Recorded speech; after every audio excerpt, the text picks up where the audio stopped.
दोस्तों एक नई वीडियो के साथ हम आपके सामने दोबारा हाजिर हैं। दोस्तों आज की इस वीडियो में हम बात करने जा रहे हैं किसान एहतजाज के बारे में।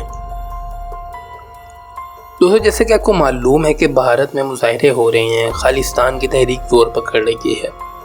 इसके साथ साथ किसानों के हकूक़ भी मारे जा रहे हैं और अक़लियतें सारी बेकरार हैं कि किस तरह मोदी की हुकूमत को गिराया जाए। दोस्तों मोदी ने ना सिर्फ वहाँ पे रहने वाले मुसलमानों का जीना हराम किया हुआ है, बल्कि सिखों को भी इसने नहीं छोड़ा। कोई ऐसा मौका नहीं आता जब ये इंसान किसी भी अक़लियत को छोड़ दे। ये हमेशा से शायद सुर्खियों में इसलिए रहा है क्योंकि ये बहुत ज़ालिम इंसान है, आरएसएस का गुंडा है और बीजेपी का रहनुमा भी है, और इस वक्त इंडिया के ऊपर मुसल्लत है और ये कहता है कि इंडिया एक सेकुलर रियासत है।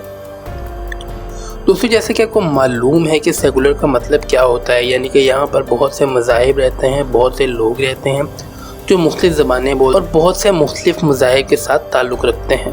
दोस्तों इंडियन दारुल हुकूमत नई दिल्ली के कल्ब में वाक़या लाल किला गुज़श्ता रोज़ सारी दुनिया की मीडिया में इस वक्त सुर्खियों में आ गया, जब मुल्क के यौम जमहूरिया के मौके पर किसानों की रैली सैकड़ों किसान लाल किले में दाखिल हो गए और इसकी वसीलों पर किसान तहरीक के परचम लहरा दिए गए।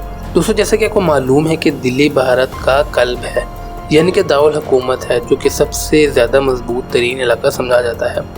दोस्तों वहाँ पर एहतजाज के पेश नज़र बहुत सी पुलिस और फौज भी तैनात की गई थी, लेकिन किसानों के सामने ये सब भेड़ बकरियाँ साबित हुई। और जैसे ही किसानों का ठाठे मारता हुआ समुंदर आगे बढ़ा तो ये सब दौड़ लगाकर भाग गए। किसानों ने बड़ी झड़पों के बाद लाल किला पर खालिस्तान का परचम लहरा दिया। दोस्तों ये एक तरह से इंडिया की इतनी बड़ी शिकस्त है और इसकी सालमियत पर इतना बड़ा सवालिया निशान है कि ये अपने मुल्क में रहने वाली अक़लियतों को तहफ़्फ़ुज़ नहीं देते, उनको तरह तरह से सताते हैं और इनके लिए कुछ भी मुफादात नहीं रखे जाते।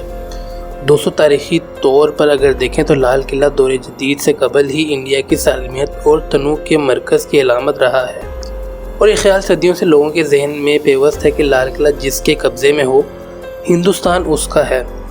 बनारस हिंदू यूनिवर्सिटी में तारीख़ के प्रोफेसर तामीर कलाम का कहना है कि पूरे बरसग़ीर पर लाल किले की हाकमियत औरंगज़ेब के दौर में अपने अरूज पर पहुँचती है, जब वो जनूबी हिंद को भी अपने तसल्लुत में ले आते हैं। चुनांचे 1857 का ग़दर हो या पहली जंग आज़ादी या फिर मौजूदा म्यांमार के दारुल हुकूमत रंगून में आखिरी मुग़ल बादशाह बहादुर शाह ज़फ़र की जिला वतनी, इंडिया की तहरीक आज़ादी के रहनुमा और आज़ाद हिंद फ़ौज के बानी सुभाष चंद्र बोस का दिल्ली चलो नारा हो, या फिर इंडिया की आज़ादी के दिन 15 अगस्त सन 1947 को लाल किले के लाहौरी दरवाजे के फसीलों से पहले वज़ीर आज़म जवाहरलाल नेहरू का खिताब, ये सब लाल किले की अज़मत और दी आइडिया ऑफ इंडिया और इसकी सालमियत की अलामत रहा है। दोस्तों लाल किले को तो किसानों ने फतह कर लिया, जो कि इनके लिए एक गले की हड्डी बन गया था। किसानों ने भरपूर तरीके से एहतजाज रिकॉर्ड करवाया, ना सिर्फ एहतजाज रिकॉर्ड करवाया बल्कि हिंदुस्तान की फ़ौज और पुलिस का पोल भी खोल दिया कि वो कितने लायक हैं, वो कितना इन लोगों को रोक सकते थे, जबकि ये ठाठे मारता हुआ समुंदर उन लोगों को तोड़ता हुआ आगे चला गया। बाद जगह पे तो ये भी देखने में आया कि पुलिस वहाँ से ऐसे भाग रही थी जैसे कोई चोरी कर रही हो, वो लोगों को रोकने की कोशिश कर ही नहीं रही थी।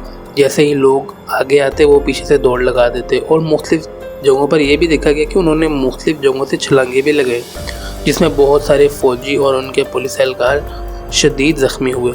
दोस्तों ये ऐसी सूरत हाल है जिसमें ना सिर्फ हिंदुस्तान के लिए बल्कि पूरे भारत के लिए ये एक लम्हा फ़िक्रिया है कि अगर इन्होंने इस तरह के एहतजाजात और इस तरह की अक़लियतों पर जुल्म ढाने बंद ना किए तो वो दिन दूर नहीं जब हिंदुस्तान एक अलग रियासत बल्कि इसके इतने टुकड़े होंगे कि हिंदुस्तान का नामो निशान भी बाकी नहीं रहेगा।